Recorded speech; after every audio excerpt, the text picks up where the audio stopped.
How to verify Discord account. Hello and welcome back to our channel. In this video, I am going to show you how to verify your Discord account. So watch the video till the very end. Once you have created a new account for Discord, the account verification through email is necessary.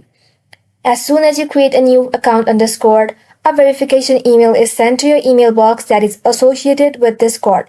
So go ahead and open your Discord application in your mobile device, or you can just open your web browser and type in discord.com. Make sure you're logged into your account. Once you're inside the home page of Discord, go ahead and click on the settings option here and then make sure you're in my account.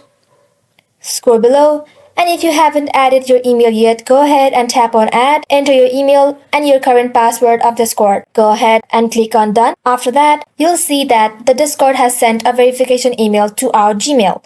So go ahead and open your Gmail. After opening the email that Discord has sent to us, go ahead and tap on verify email. Now as you can see, your email has been verified, and that is how you can easily verify your email on your Discord account.